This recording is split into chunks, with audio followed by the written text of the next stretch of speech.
how I recently got ghosted online, the best romantic gestures we've had from our partners, and when to follow your own intuition versus taking advice from a trusted source. We'll see you right after this. G'day and welcome to The Tinder Project, the podcast where a straight Aussie man attempts to survive 365 days dating online as an American woman. I'm your host, Mark Rosenfeld, Australia's dating coach for women. I'm here with my sidekick, self-love coach, Teal Elisabeth, and together we have one mission: to make meeting good men fun and easy for you. Let's give it a whirl. Teal! Hi, Mark. Good to see you. You majestic beauty, you. How are you? I'm doing good. It's been a fun, magical week. Good to see you too. You've had a big week, haven't you? You've had wedding anniversary and birthday, Libra birthday, in the same week. I know. I feel very lucky. I love the fall. It's the best time of the year.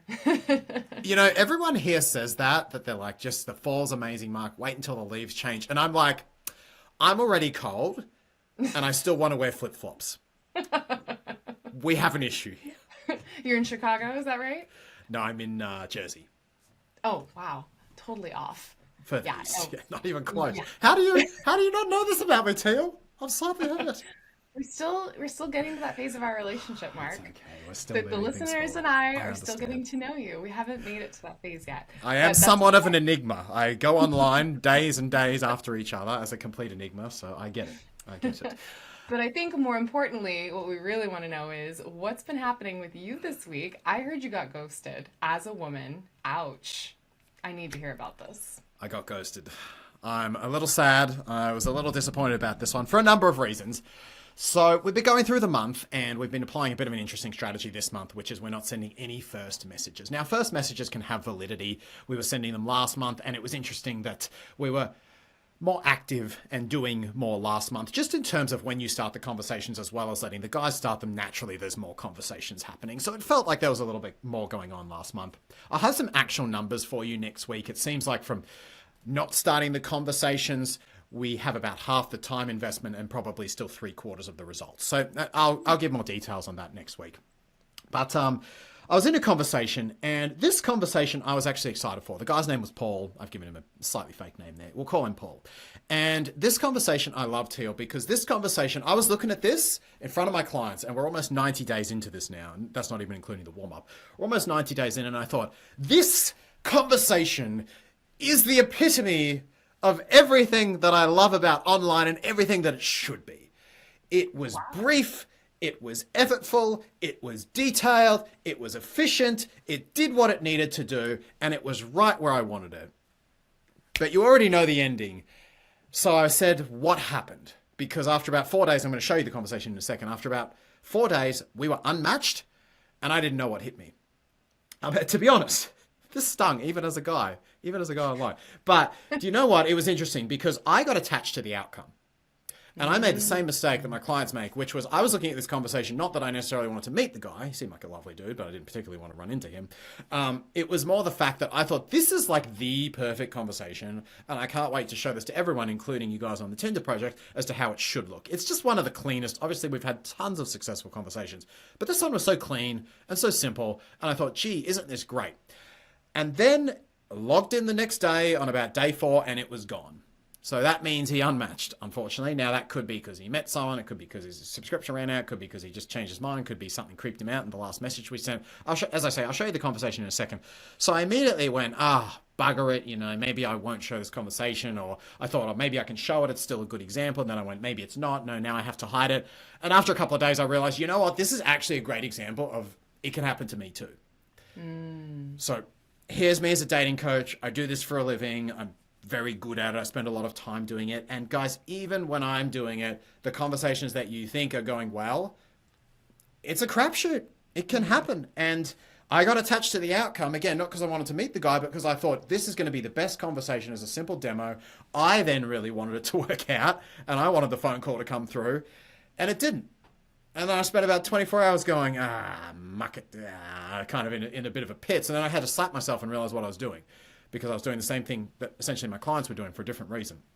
So I'll show you the conversation, Teal, because you're probably curious. This is super interesting, and I'm really glad that you're using this as a demonstration that, yeah, it can happen to anybody and that you're not perfect. We all Can are happen gonna to literally anyone. And I got attached to the outcome and I got smacked in the face for And it I too. think that was the biggest takeaway, right? Yeah, getting attached to the outcome. Yeah, definitely. So we have the conversation on screen. For those who are just listening, the conversation is 3 exchanges. So the man comments on a photo and asks an opening question. We respond.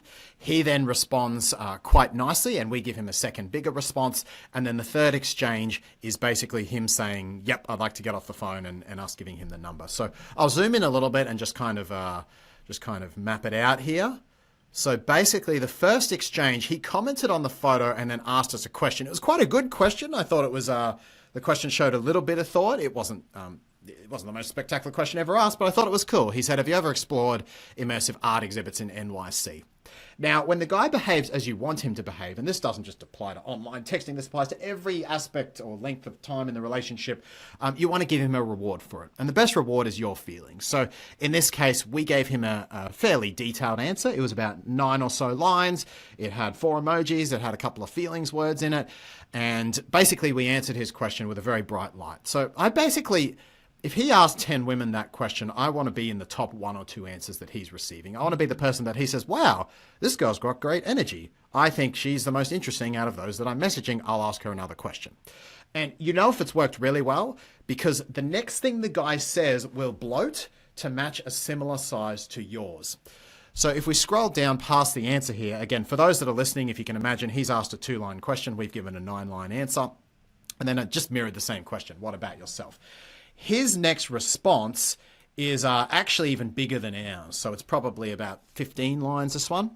And basically, he has responded to the things we've said, and he's asked a follow-up question because we mentioned, I think we lived in Vegas. So he sort of asked about that. He said, how long did you live there and do you miss it? So how long did you live there is a fairly superficial question. That's a straightforward answer. But do you miss it? That's a big self-disclosure, open-ended question that gives us a big chance to shine.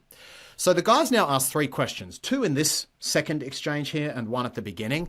And 3 questions is really good. That's what I want. 3 questions, 2 exchanges. So at this stage, I'm thinking, yeah, okay, this is going really well.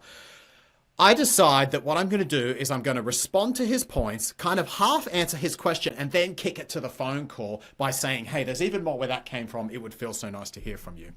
So as I scroll down, you will see now this is a bigger message. It probably takes about 7 minutes to write a message like this. It was about 20 lines, but I was happy to do that because I knew it would basically be the last message. Remember, this is only the second message we've written, so I'm happy to put in a little bit more because I know I'm engineering it to be the last message. So the first half of the message is basically just responding to him. We talk about something he said, oh, I love the Omega Mart, and we spend 4 or 5 lines talking about that. And then we talk about the thing he mentioned in Denver and say, we have visited Denver and I love visiting friends and stuff there.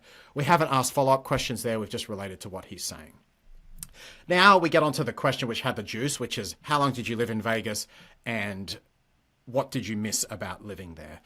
So our response at the bottom here was, oh, I missed so many things about Vegas. I'm just about to head back to work, but would love to share more with you. I should have put there, it would feel so nice to share more with you. I'm not a huge texter. Would you be open to calling me instead so I can tell you in real time? Channeled a bit of Teal here. Always feels so nice to hear a voice. Now, this was quite early in the exchange. Obviously, the guys we've only had 2 exchanges here, but I just felt the energy was good enough we could pull it off. And I got the exact answer that I was looking for. Absolutely, I'd much rather call than use this app, haha. Real voice is always a plus. What's your number and when should I call? Bang! Perfect. That's what we're looking for. We didn't even have to give him a time. He was setting up the time. I went, yep, that's great. Oftentimes you will sort of give the time and the guy will either say, I can call you then or I can't. In this case, the guy's actually asked for the time. So I'm like, great, we're organizing a date here. This is perfect. Now, the one thing I didn't do here is because I only log on once a day, I did not get back to him till the next day. So my response was 24 hours later, thanks, feels so nice to hear you say that. We said and drop down number, and I have around 7 p.m. tonight free, or the same time tomorrow, either works for you. Added a feeling excited to speak onto the end, and I thought I had a slam dunk. I said, yep, this is going to be a perfect demonstration for the Tinder project. Unfortunately, that was that. Logged on the next day, and the match was gone. And I haven't had one that blatant in a while. So I just thought, Teal, it was a really good one to say, look, here's me, here's everything going the way it should, guys. they're internet strangers at the end of the day. Like his mum could have been just diagnosed with cancer or something. I hope he wasn't Paul. She wasn't Paul, but we have no idea. His ex could have just returned. Another woman he met could be 5 days ahead of you, and he's only dates one person at a time. It's so easy to take this stuff personally, and it's really not. It can happen to anyone, and if you get attached to the outcome, like I did, you will get burned on here, and you've just got to remind yourself, hey. Once I've met up with someone, once I've gone on a few dates, then I'm going to give myself permission to get attached, and maybe not necessarily even attached to the outcome at that point, but start to be really curious. And of course, you're going to feel more legitimately hurt if the person just disappears. But don't do it at the internet level because it's too random. It's too much of a crapshoot. You've got to keep your feelings out of it when you're at the superficial stage. Yeah. Thank you for sharing that, Mark. I think this has been really helpful for the listeners. Good. Do you have any thoughts, Teal? No, I mean... You're so brief in your summary today, Teal. I was expecting you to hit me with like, why'd you do that, Mark? Why'd you do that? Why'd you do that? Well, I don't want to poke holes in your strategy. I mean, you've got the strategy here. Fair call. I'm taking that as support, so I'm gonna appreciate that as support. You in this. I will say one thing, as I'm reading through these exchanges, if I were in your shoes, I kind of felt like your texting was a little eager and over the top, if we're going to be honest. Nice. Yeah, nice. But I don't want to poke holes in your strategy and your approach, because you've got a very specific finesse that you use that is really good at converting. And I think that it works really well. But I just noticed in this specific snippet of conversation, I was picking up on, it felt a little bit overly excited. It was more interesting. I'm going to take that into account. I'm going to keep an eye on the ratios of lines from the woman, lines to the man, and just see if anything changes there. Generally, in my experience, as long as you're not driving the conversation, it's okay to do that. It's kind of like giving yourself permission to shine. And I think in this particular case, if you're shining with energy that is genuinely something you enjoy talking about, it should come through in the messaging. And that's sort of the goal here, is to go, okay, if I was hanging out with my best friend talking about this stuff, what would I be saying? Kind of show up like that. And yes, that may be more than his, especially in the first exchange. But generally speaking, I've found that's the way we want. We don't want to direct it towards him. That's kind of the difference that I perceive. We just want to shine with it ourselves. And then it starts to wind down if he doesn't reciprocate. But I'm going to keep testing that, Teal, because I think you bring up an interesting point there. So thank you for... Yeah, and not even with the lines, more just with the exclamation points and all the emojis and the capital letters and the extended the words. Obviously, you're wanting to make it feel very engaging. Maybe that's just that I'm not the personality of who you're emulating, and that is a very specific personality, and it's not my personality. But yeah, that was just what I was picking up on. I think text can get just so dry, and unfortunately, that's the big pitfall of online. Is I honestly don't think if we don't do those things, I don't think we sound like ourselves. As in, to be honest, even you, from knowing you, I think you sound drier over text than you do from chatting to you. Touche. If you want, like, I find when I chat to you, you have this brilliant, bright energy that doesn't necessarily translate to when I text with you. It's not right or wrong. You're not hitting on me, and obviously we're not trying to impress each other. But there's a difference. So I don't know if you would change that or shift that a little bit when you're dating. But I think this is one of the things that a lot of people struggle with, is how do we actually make our text voice sound like our real voice? Yeah. Because 98% of the time, in my experience, it doesn't. And if you don't extend the vowel, show a caps lock word occasionally, say something, share an emoji here or there, it feels very dry in an environment that's already predisposed to being very dry. But I am open to feedback on that, Teal, so I think I'm going to test that regardless. This would be I love that you're open to just having a conversation about this super candidly. And I would be curious, maybe as an experiment, to try still leaning in with the feeling messages, but without all the extra fluff. Like an emoji-less month. Yes. An emoji-less, cap locks-less month. Okay, just to be clear for the listeners, there was one word that was cap locked. Teal's making me sound like I yell at everyone. One word, guys. Oh my God, I love it. One word. I'm not yelling across text. I'm using specific points to caps lock and show a bit of enthusiasm on a couple of individual words. It's I mean, I finesse. could It try an works. emojiless month. Oh, gosh, that's going to be a challenge for me. It just But feels it's the energy. See, to me, because this is where okay, we get to disagree on this. good. But it could just be personality. He's like, good, finally something we don't agree on. Oh, yes. For me, I if I am connecting over text message and I want it to be sincere, not just logistics of when we're going to connect and talk and record our next episode. For me, it's about channeling the energy of how I feel into the words and letting that carry it through rather than needing to overdo it with the emojis. But I guess, like I said, I think it's just a different variety of the same approach, right? One is showing it more in a more visual way, and one of it is showing it more in an energetic way through the words. Yeah, I mean, my paradigm on this is that words don't count for much if they're not attached to tonality. Because if I was to say, for example, what's a random phrase here? If I was to say, I I'm love great. the changing leaves in the window. I love the changing leaves of fall. That's much better than I'm great. You're so creative, Teal. I love that.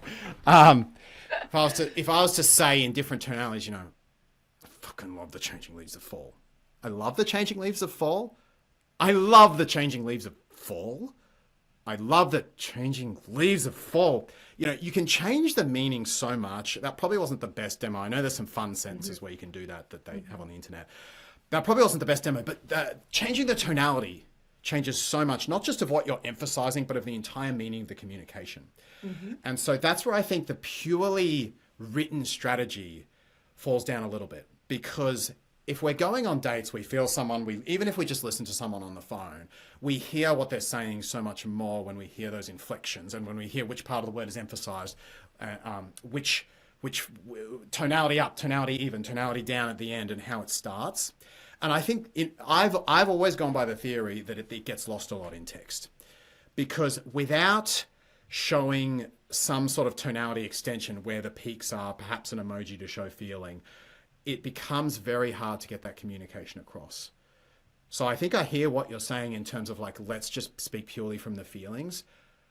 I would postulate that just based on human psychology, it's just really bloody hard to do that. And even if you do it well, compared to what you could do, if you're adding in those little extra feeling notions and clues throughout, this is how to listen, this is how to hear what I've written down. I just think it adds so much that the pros outweigh the cons. Well, I think this would be a great experiment for you. I An think this would be an emoji-less interesting month. experiment, actually. Can You you got my get brain juices flowing now. No, this I is know. cool. Can you This get is the cool. same conversion metrics without doing all the extra postulating? Because for women that are not emoji texters, right, that may not feel authentic to them to be that way or to text that way. And reading it as I saw it, I'm like, that's not how I would text. So but I agree with you. There is a lot that gets lost in translation. And for me, I very much encourage, like, at least send a voice note if you can, as you're starting to get into it, so that they can hear the voice. Because you're right, text is just so dry. But I would be curious to see how it goes. Yeah. Same personality. I would No be extra. curious. I'm not even sure, how the personality would land the same. So I'll give this a shot. I said this to a client the other day because she had the same objection. She said, Mark, I don't really text like that. And I said to her, where are you most yourself? Like this you that you're emulating here, where are you most yourself? And she said, well, probably when I'm either in the shower or around my best friend. And I said, is that how you are when you meet men? And she said, no, I'm much more shy and reserved when I meet men. So I said to her, she was thinking she should be texting the way she shows up when she meets men, which unfortunately was a shy, inhibited version of herself that she'd identified with. So I said to her, I need you texting like you're hanging out with your best friend. Yes. And that became like she wasn't identified initially, and it was challenging for her. And I know a lot of those listening might say, well, I don't really put my energy across over text. I say do it and practice doing it, because it is a real world dating skill. Perhaps an experiment will prove me wrong here. I'm very open to receiving that.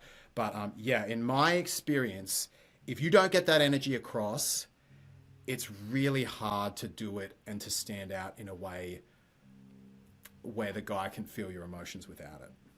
I'm gonna disagree with you. I want you to prove me Interesting. wrong. Okay.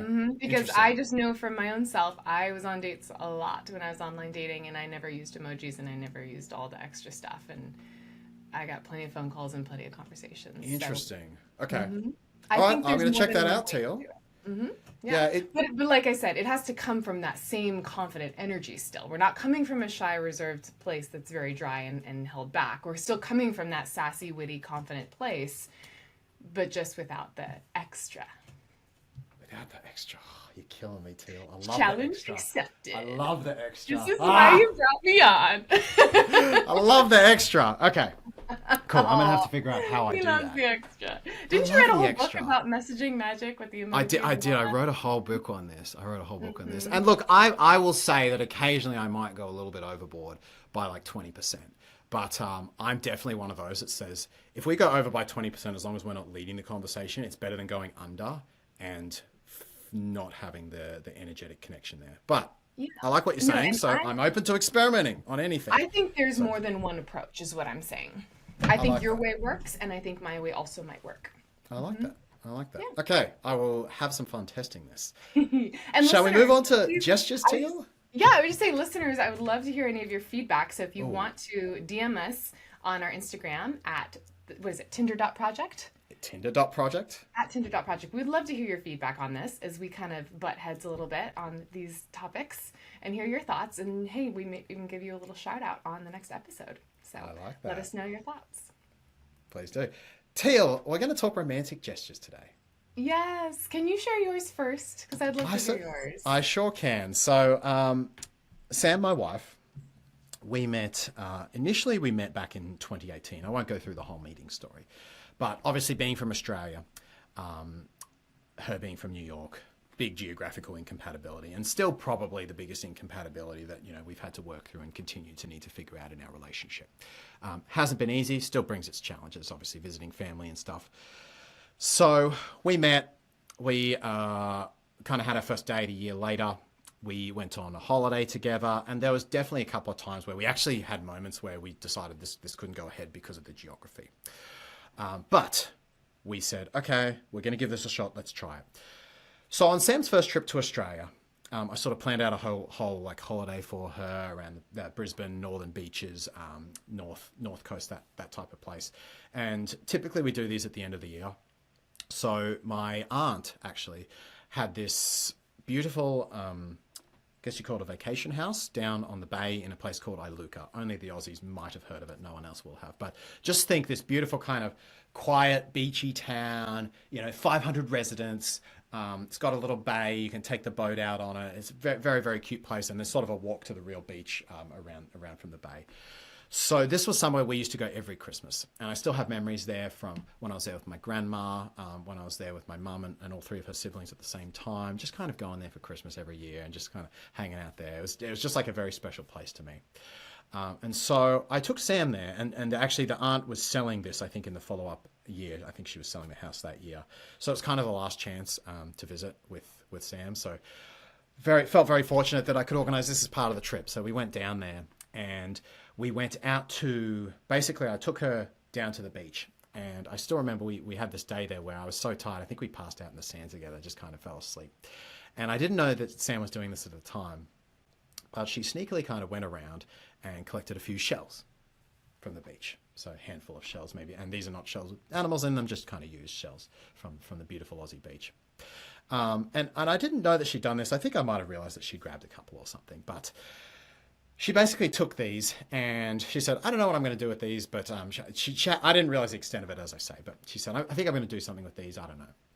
So that was it. I kind of just kind of left it. And Sam went home, and this was at the start of, I believe it was end of 2019 when Sam visited. Anyway, so Sam left, and that was kind of that. I forgot about it there. And the following year, is that right? Into 2020? I think that's correct. Sam came back, and she said, Mark, at this point the house had been sold. So I didn't really have I wasn't able to go there anymore. She said, Mark, you know, I know how much that place at Iluka meant to you. I know you spent so much time with your family there. I wanted to give you something to kind of show not just a nice memory of us, but also what it meant to us. So she basically taken the shells home all the way back to America, somehow got them through customs. Even more spectacularly, brought them back to Australia, got them through Australian customs, which is a whole impressive effort in itself. And she made me this, and I thought this is very cute. So it was a little decoration, a shell design, cute thing. And you can see, there we are at Iluka Beach, just in front of the house. It makes me a bit emotional, actually, looking at this. There we are, just in front of the house. And for those that are listening, so if you can imagine, it's like a little sort of almost a photo frame that's a big square sort of shape. It's got all the shells in it.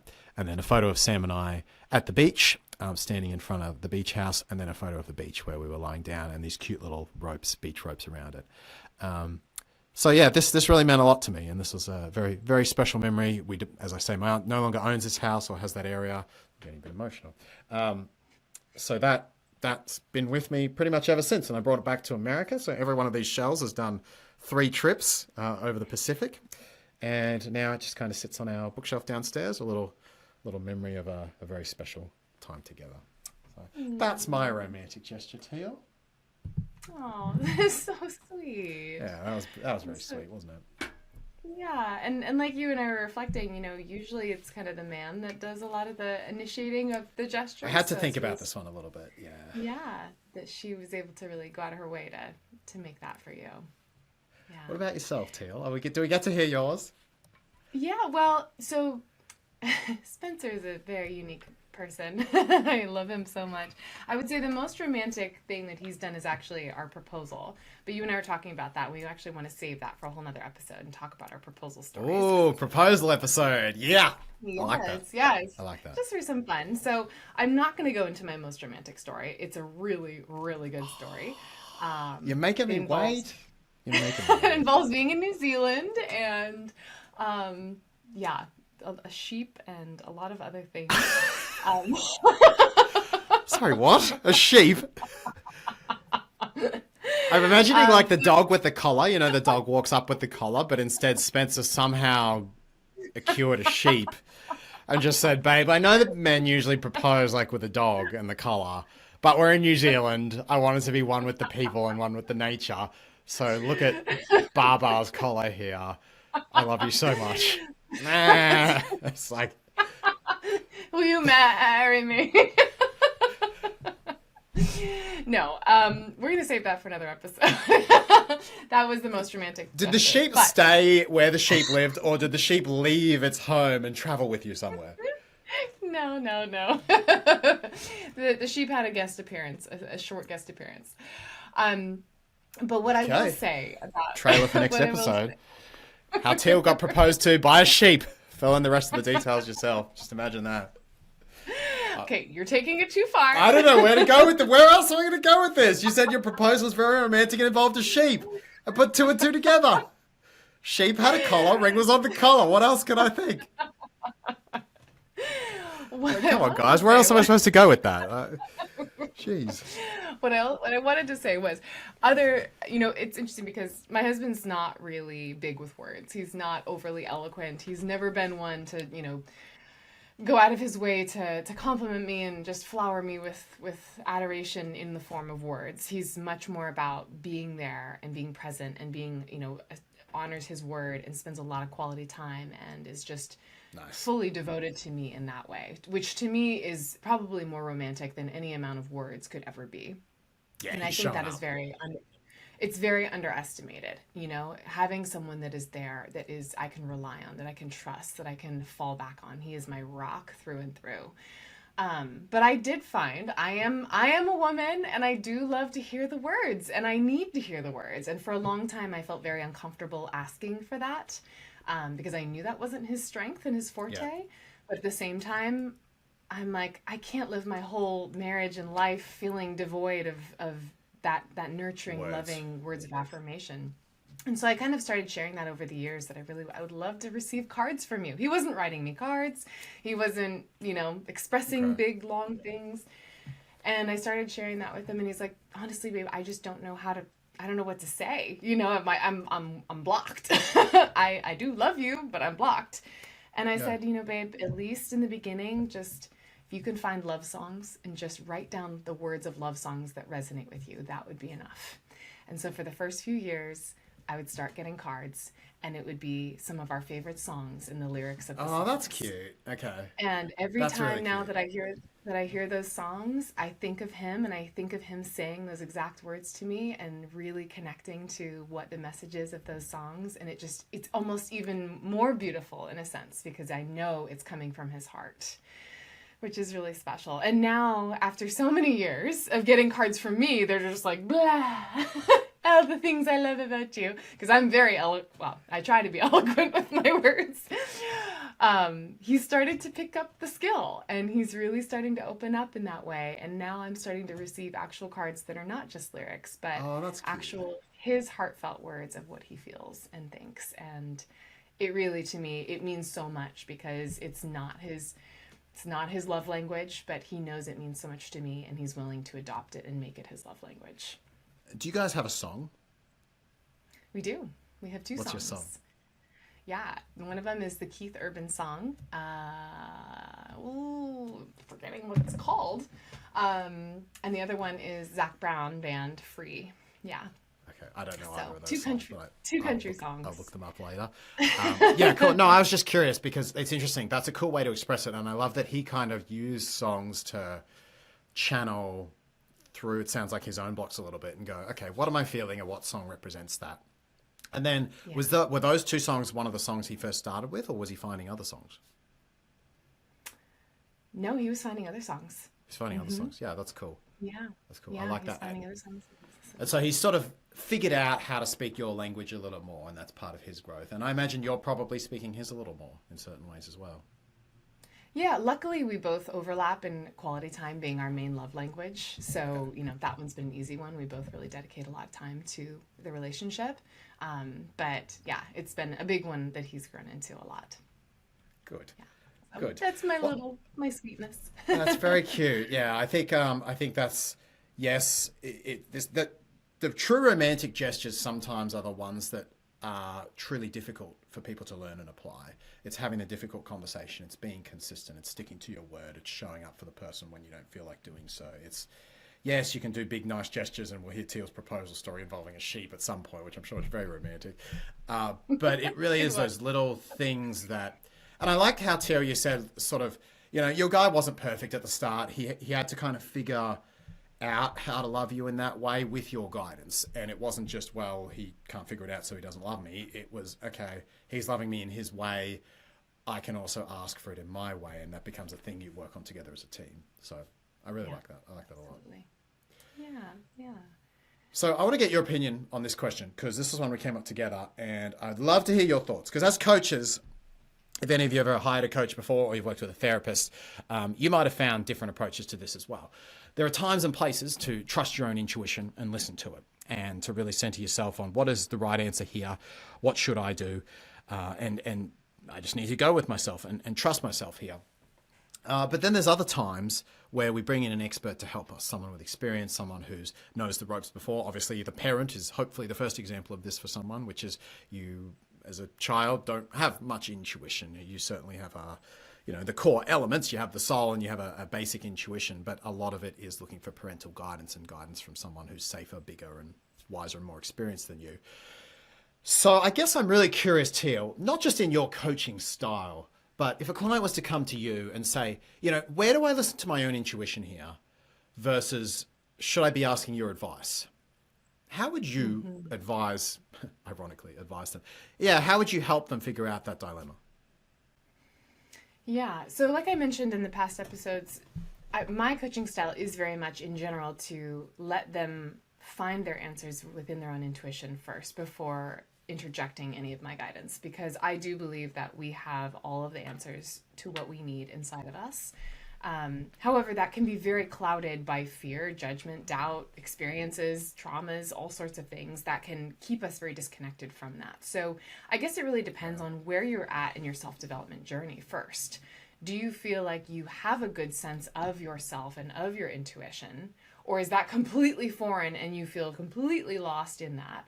And in that place, that's when people do look to seek outside advice. And I think that that can be a very good thing. And it can also be a very dangerous thing because we can get a lot of different inputs and different advice. And then it can actually make us more confused in the process. So if a woman's coming to me and saying, when should I listen to my own intuition? When should I listen to you? I will always say, listen to yourself. I will give my advice, but I'll ask her to gut check it against her own self. So I think that's kind of the fun of having a coach is that you still get to be in the driver's seat. I don't see myself as dictating the course of your life and helping you make the decisions for your life. And it's, I know all the answers and you have to follow it my way, but more of, how would you, if you were no training wheels, you were off on your own, how would you approach this situation? Here's how I would approach it. How do those two things match? Is there room for you to grow into what I'm saying? Does what I say trigger you? Does what I say align with you? And because I think that's where the growth is when it comes to having a coach. But I'm curious to hear your thoughts. Yeah, I think, quote unquote, growing up as a coach, I always followed what I tend to think of as the therapy model, which is the client has the wisdom within themselves. You kind of ask questions to steer it out. And I know some therapists maybe just focus on, having a chit-chat conversation or going into history a lot. There's all different types of therapy. But in general, the code of conduct for therapists is don't plant ideas, ask lots of questions, and allow the client to come to the answers for themselves. And I think in general, that's a good model because it also protects the clients from bad eggs. Because even if you have 99 good therapists and one bad one, if you have 1% of therapists planting bad ideas, therapy is a big field. That's a significant proportion of people that could be hurt or impacted by that. It was also one of the reasons that I didn't completely finish, go to school for therapy. I did a lot of subjects, I did a lot of reading and a lot of, electives and stuff like that. But there are certain rules that therapists need to follow that I think it's nice as a coach we can dynamically break when our gut says it's okay to do so. And honestly, sometimes consulting is one of them. So I sort of tell clients, and I'll often actually ask clients, usually I'll tell clients when I start with them, look, sometimes I'm going to be coach, which is let's try to ask the best questions to find the answers with yourself. Sometimes I'll be consultant, which is here's my opinion based on, the years of reading, experience, presentation that I've seen. And at the end of the day, you need to take away, especially when I'm consulting, you need to take away what works for you, kind of take what resonates and throws out the rest. But I do think it's kind of interesting when you run a business, which is essentially what we are doing, is sometimes people do come to us for consulting. And there's always that question of, okay, if someone's asking for advice, are we serving them at the highest possible level by just sharing? Or are we serving them better by asking them questions? And I found that a fine dance as a coach. And I will often say to a client, is there a hat you would prefer me to wear in this role? Consulting hat, coaching hat, and take one or the other off during the session. I think if a client, if someone, anyone, and this obviously applies to everyone listening, if you can come up with the answer within yourself, test it and validate or devalidate it on your own, you're always going to have the best memory and learning. And I think sometimes, honestly, Teal, just from doing this for so long now, sometimes you just have to learn that way. It's like you can hear from an expert what a bad idea something is over and over again, but you're like, no, I think this is the best idea. I'm just going to do this. I just know in my gut that this is right. And then you do it. You're like, okay, that was a bad idea. And I've done this as well. I've done this in business too. Sometimes my business coach will tell me something and I'm like, that sounds kind of, yeah, but I'm going to do it my way. And then 6 months later, I'm like, I should have just freaking listened. Like, why did I do it that way? But it was almost like I had to screw it up for myself. There was something in my own journey that was like, I needed to get slapped in the face one more time by the universe before I actually got it. So I think whenever you've got a coach or mentor, you've got to look at what their results are, what they are getting, and if they are walking the talk themselves. So that's a big thing when I'm going to someone for advice. And I do think there's a place for advice in this culture and consulting in this culture, because whether it's from a parent, a great leader, we need people who will step up, who have been there and who have the confidence to say, look, I think this is what is right and this is wrong and this is how I'd recommend it. Because if no one does that, it's everyone kind of looking around at each other asking, what do you think? But overall, I do agree that I think there's kind of this central knowing that if we can get to it, And sometimes that's the hard part because insecurity can sound like intuition and da-da-da. But if we can get to it, it's there. But from a business standpoint, I've found with coaching, it's like you have to be a little bit mixed. And sometimes people get more value from one, sometimes people get more value from the other. And for me as a coach, being able to transition between the two hats and figure out when something might help a client more than the other has served me quite well so far. Yeah, I like that you're mentioning it or putting that term as a consultant. I think that's a much better way of putting it than like giving advice or telling you what to do, because it's never about telling you what to do. But at the same time, like that's why people hire coaches, is they want to know what to do. You've got the experience. You seem to have all this success. What do I do? And I think that there's definitely a time and a place for that. And I am not afraid to tell people what my thoughts are, and they can decide if they want to use it or not. But I think it's almost like it's a part consultant, and then it's also part kind of just mirror reflection too. I noticed that that's a lot of my role, is mirror reflecting what I'm seeing to them so that they can decide how they want to use that information. Right? It's like, okay, so I'm hearing that your intuition's saying this. I'm also hearing that there's this big fear here that's clouding everything. What do you want to do about this? Here's what I would do about this. How do you want to approach this? And giving, I think it's like the guardrails, right? It's allowing them to make those decisions within the guardrails of what we know is going to be steering them on the best path. So maybe not so much guidance in terms of specific advice, but more guidance on, we're not going to let you fall into the gutter. We're just going to keep you in this general trajectory moving forward. And I think, guys, it's a really good thing Teal brings up here, because if you have a coach that does that and kind of holds that space to reflect and say, hey, I've observed this, I've noticed this, what do you make of that? Let's say you have a big emotion to something, he or she might say, I've just observed that as you said that, you had that reaction. Tell me a little bit more about that, or what do you make of that? Does that feel like intuition, or does that feel like fear to you? If you can get a coach who helps you explore yourself, look, it may take a little bit longer, and you may just rather show up, be like, God damn it, I paid this money to a coach. Can't you just tell me what to do? Sometimes like that's useful, and sometimes it's easy to want that. But if you do get someone who does what Teal does, it really is the most professional and highest form of coaching. And if you can get the answers through that, you'll be a lot more self-led, which means even if you make a mistake, which will happen for all of us, you'll be taking responsibility, you'll learn the most from it, and in the long term, you'll be better off. So I love the demo that Teal did there. That was really good, Teal, with the reflection.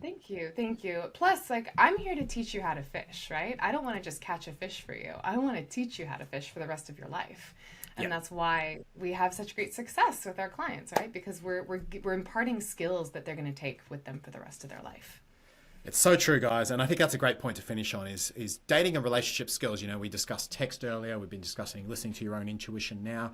There are skills there.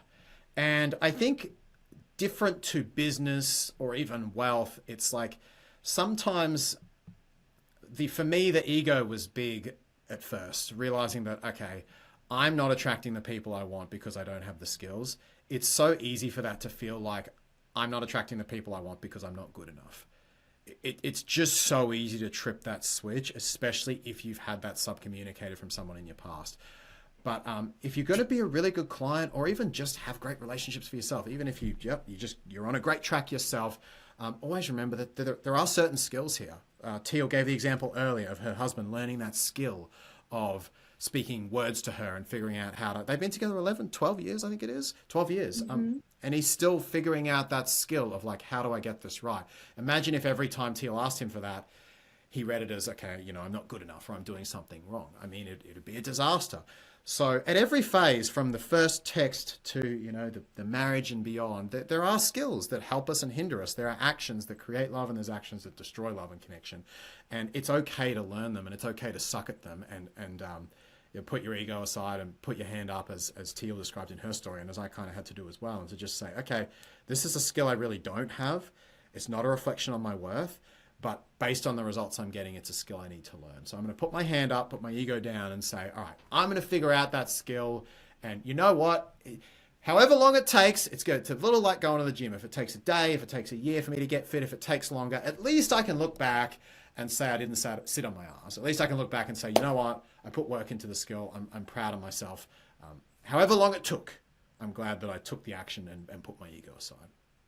Yes, yes. And that is just so beautifully articulated. And for anyone listening, if this is something that you've been really enjoying, I really do encourage you to either book a call with Mark or I just for a free love breakthrough call and just see how we can support you further. You know, I know this podcast is very educational, very informative, very hopefully fun to listen to.